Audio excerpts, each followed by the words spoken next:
1990களில் இருந்து கோயம்புத்தூரில் இருக்கக்கூடிய ஒவ்வொரு பாரதிய ஜனதா கட்சி இந்து முன்னணி RSS நபர்களுக்கு தெரியும். வீர கணேஷ் அவர்களுடைய படுகொலை முதல் கொண்டு கோவை குண்டுவெடிப்பு, அதற்கு பின்பாக கோவை கோட்டை சங்கமேஸ்வர கோயில் முன்பாக நடந்த கார் வெடிகுண்டு வழக்கு வரை இந்த கோவை மாநகரம் எப்போதும் மத பயங்கரவாதிகளுடைய தாக்குதலுக்கு உள்ளாக்கப்படக்கூடிய இடமாகத்தான் இருந்து கொண்டிருக்கிறது.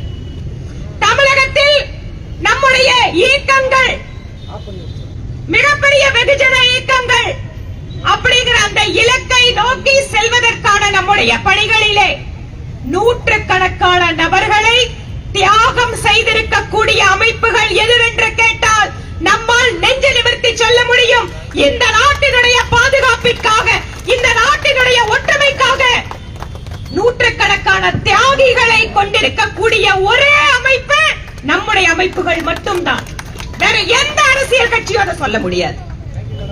இதற்கு நீங்க பாரதிய ஜனதா கட்சி அங்கீகரிக்கப்பட்ட எதிர்கட்சியும் கிடையாது, ஆளுகின்ற கட்சியும் கிடையாது.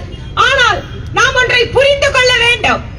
ஏன் பாரதிய ஜனதா கட்சியும் இந்து முன்னணியும் RSSம் தமிழகத்தில் குறிவைக்கப்படுகிறார்கள் என்பதை புரிந்து கொண்டால் இதற்கு பின்னால் இருக்கின்ற மத பயங்கரவாதிகளுடைய திட்டத்தை நம்மால் உணர முடியும்.